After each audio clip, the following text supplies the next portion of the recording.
Friends, welcome to your channel Jubilant Classes and you are studying biology with Amit Yadav sir.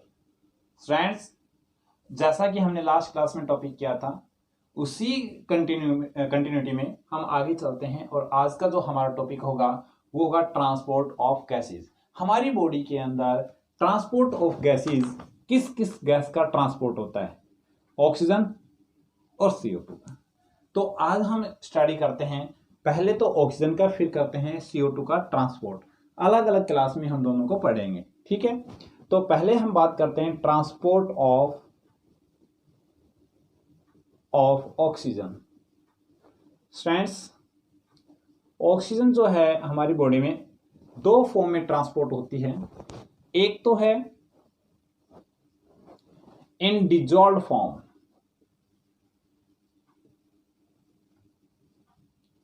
तो dissolve form में means हमारी body में जो blood में plasma है, ब्लड प्लाज्मा में 3% O2 है। ब्लड प्लाज्मा में as dissolve form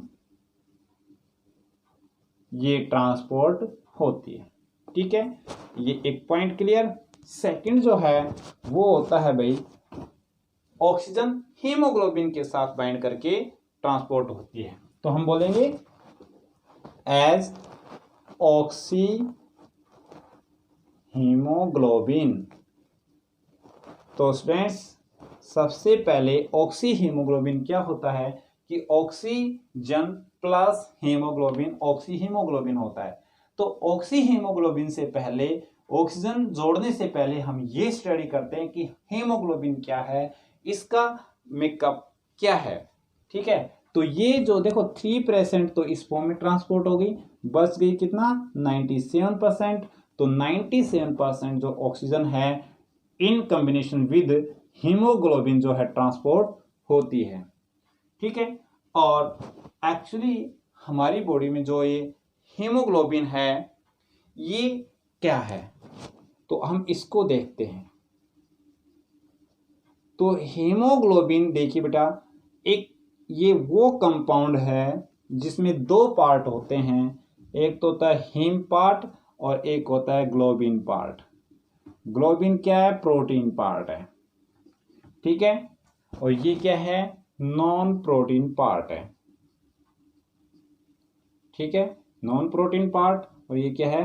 protein part. Globin दो पार्ट हो गए हीमोग्लोबिन के, हीम पार्ट और ग्लोबिन पार्ट, ठीक है। तो ये जो पिगमेंट है हीम, इसके अंदर 4 आयरन एटम्स होते हैं। कितने आयरन एटम है? 4 आयरन एटम्स होते हैं। और ईच एटम है वो एक ऑक्सीजन मॉलिक्यूल के साथ कंबाइन करता है। Is combine with A molecule of oxygen. एक ऑक्सीजन मॉलिक्यूल के साथ में ये कंबाइन करता है, ठीक है। Okay, same. अब देखिए, एक आयरन मॉलिक्यूल एक ऑक्सीजन कंबाइन करता है, तो एक हीमोग्लोबिन मॉलिक्यूल जो है कितने ऑक्सीजन के साथ में कंबाइन करेगा? वो कितने? 4 मॉलिक्यूल ऑफ ऑक्सीजन है वो। देखो, एक के साथ एक, तो टोटल मिलाकर कितना हो गया? 4 molecule of oxygen combine with एक हीमोग्लोबिन, ठीक है। 4 molecule of oxygen are carried by 1 molecule of haemoglobin.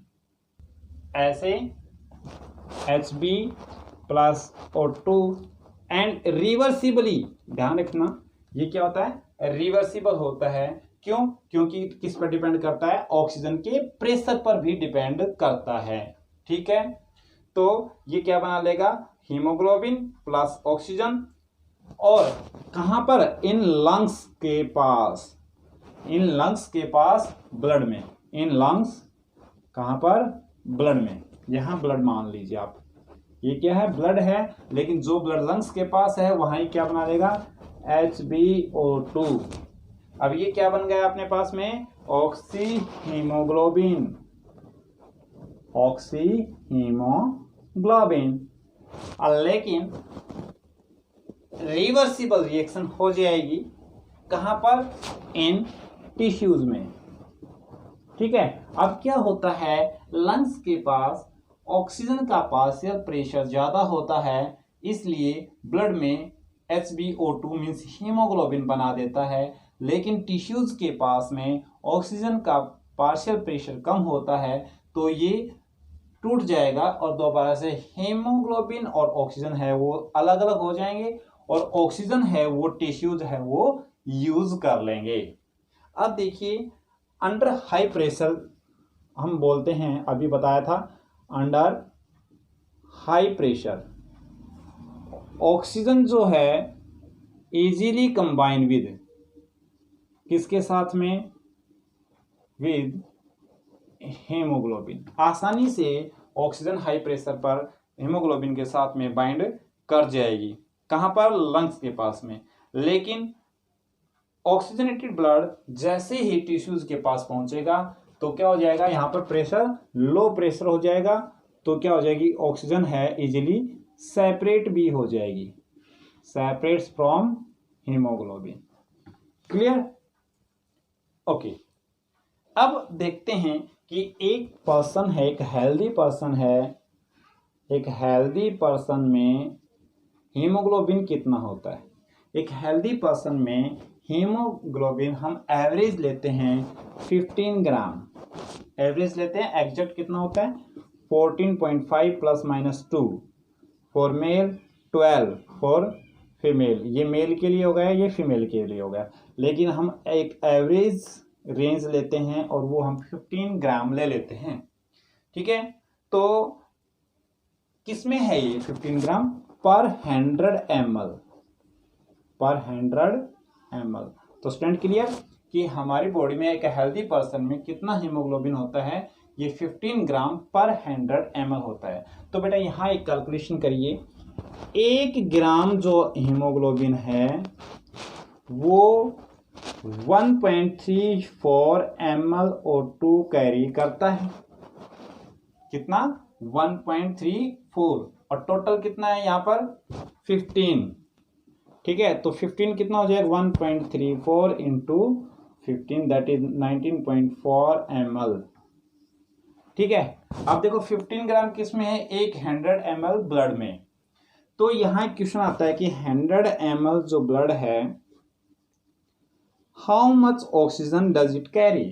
तो हमारा आंसर होगा 100 ml ब्लड कैरीज 19.4 ml, और राउंड फिगर में आप कहेंगे 20 ml ऑक्सीजन। ठीक है, कितना कैरी करता है 100 ml, 20 ml ऑक्सीजन को कैरी करता है। क्यों, क्योंकि 100 ml में कितना ग्राम है, 15 ग्राम हीमोग्लोबिन है। एक इतना कैरी करता है तो 15 ग्राम इतना कैरी करेगा, एवरेज हमने ले लिया 20 ml। ठीक है, ओके। लेकिन ये जो डाटा हम बता रहे हैं ये कहाँ है, इन लंग्स, लंग्स के पास जो ब्लड कैपिलरीज हैं उनकी हम ये बात कर रहे हैं। लेकिन अब हम देखते हैं टिश्यूज के पास ब्लड कैपिलरीज हैं, वहां से कितना ml ब्लड आता है। अब आपको पता है जब हम एक्सरसाइज करते हैं या फिर कोई काम करते हैं तो टिश्यूज के अंदर, इन टिश्यूज पार्शियल प्रेशर ऑक्सीजन का जो है वो कम रहता है, फॉल्स। ठीक है, इस वजह से ऑक्सीजन जो है पूर्ण रूप से बाइंड नहीं करेगी और उसका ट्रांसपोर्ट भी कम हो जाएगा। और वो कितना होता है, वो होता है 4.4 पर ml पर 100 ml, ml पर 100 ml। ठीक है, इतना रिड्यूस हो जाता है। इसलिए during heavy exercise, during heavy exercise, अब देखिए हमने बताया था नॉर्मली बैठे हैं और जो ट्रांसपोर्ट हो रहा है वो कितना बताया था, 20 ml ब्लड जो है ट्रांसपोर्ट होता है। लेकिन यहां अब एक्सरसाइज के दौरान क्या होगा कि ये 20 होने की बजाय ये 15 ही कैरी हो पाता है, 15 ml जो है ऑक्सीजन वो ट्रांसपोर्ट होती है by haemoglobin through the blood during heavy exercise. क्यों? क्योंकि वहां पर प्रेशर कम होता है और ऑक्सीजन का अमाउंट कम होता है और CO2 का बढ़ता है, इसलिए। ठीक है, अब हम देखते हैं, वो हम नेक्स्ट क्लास में देखेंगे कि ऑक्सीजन डिसोसिएशन कर्व क्या है। ऑक्सीजन जो है हीमोग्लोबिन के साथ बाइंड करती है या सेपरेट करती है, वो हम अगली क्लास में स्टडी करेंगे। फ्रेंड्स, होप आप लोगों को अच्छे से क्लास समझ में आई है। तो आप लोग चैनल को सब्सक्राइब करें, शेयर करें, बेल आइकन जरूर दबाएं। Okay, thank you for joining the class.